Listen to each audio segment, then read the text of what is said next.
Hello, race fans, and welcome to Disc Golf Daily. We are the podcast that gets you caught up with disc golf news and growth in about 10 minutes, saving you time and effort.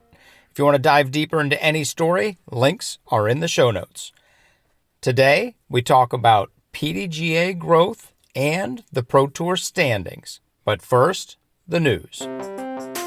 Our first story today, the U.S. Army Corps of Engineers grows disc golf. This comes to us from the UDisc blog Release Point. The U.S. Army Corps of Engineers is known for managing dams and military infrastructure, but they also focus on environmental stewardship, sustainability, and recreation. The Corps manages park-like areas offering activities like camping, fishing, hiking, mountain biking, and now disc golf.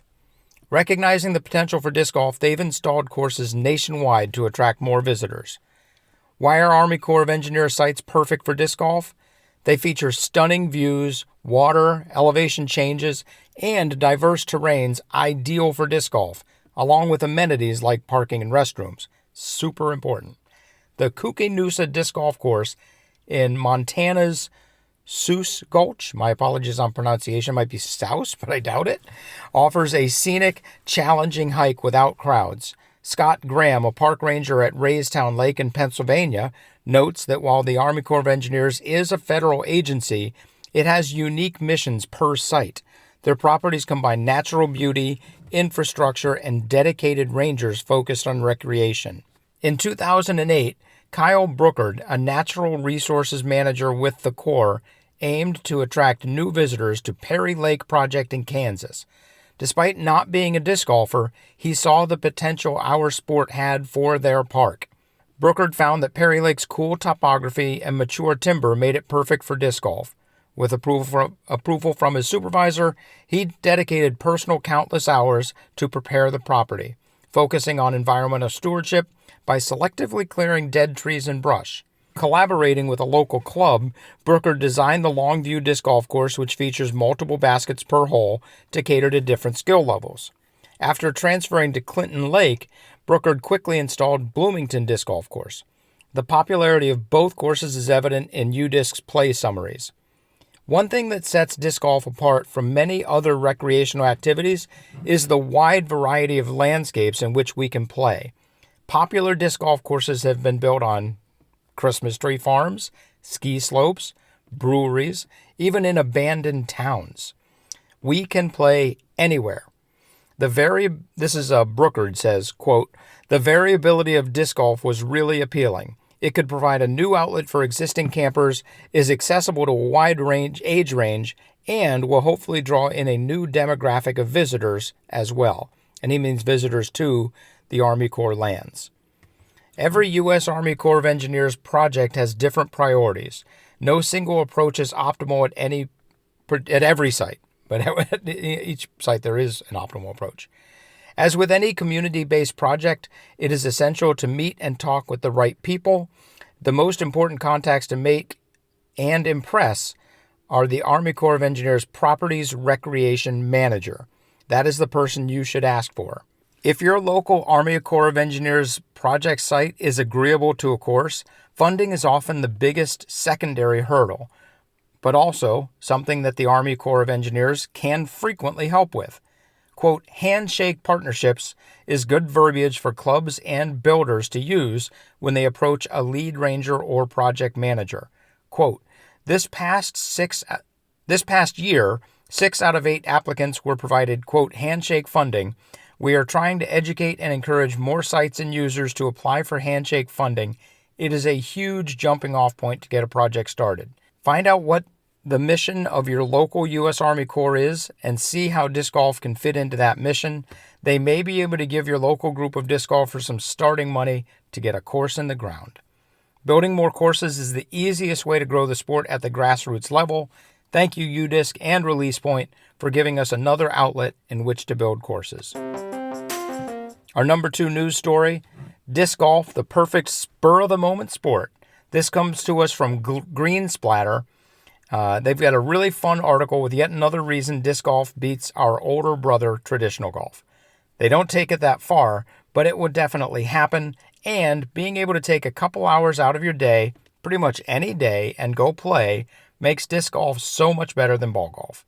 The disc golf bag is pretty much always ready to go. The water bottle fills up really fast. You can invite friends or even cool strangers via Pure to join you, but if no one does, a solo round is still a great way to enjoy the outdoors. Lucas closes with the following quote, "Our sport is the epitome of spur of the moment. It's brilliant." Well said, Lucas. And to everybody else, get out there and enjoy. All right, on to PDGA growth and who's on top of the Pro Tour standings. All right, we will start with PDGA approvals. At this point in 2023, there had been 177 baskets and or discs approved. At this point in 2024, 129, a drop of 27%. That is not as bad as it seems. It used to be 50% and then 40 and 30. Now we're down to 27. The way we're trending, this number should end up between 20 to 25% down by the end of the year. PDGA event growth.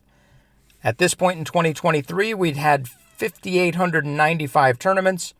In 2024, we've had 5,987 tournaments, and we're in July. We're in early July. That is crazy. We're 1.5% above last year's rate.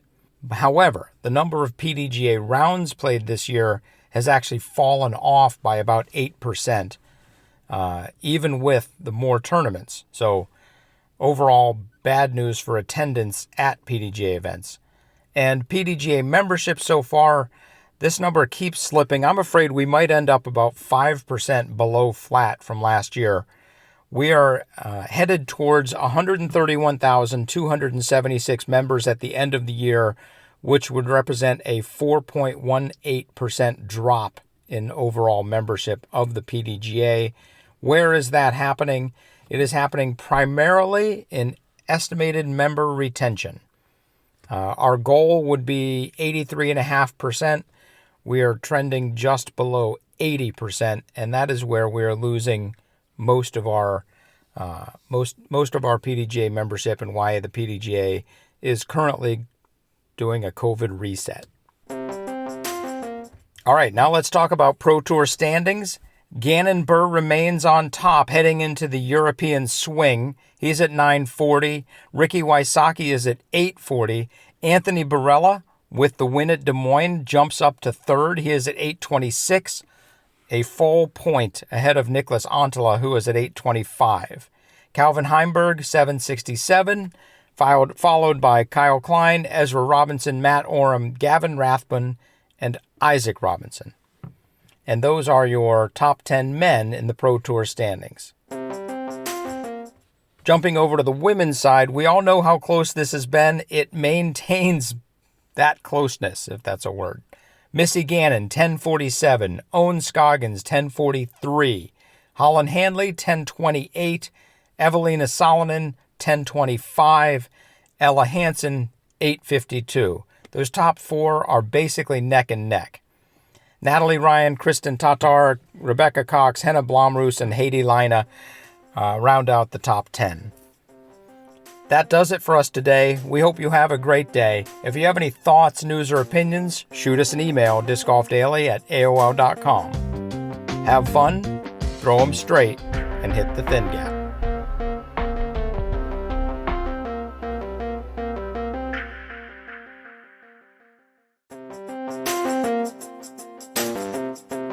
Thank you so much for watching.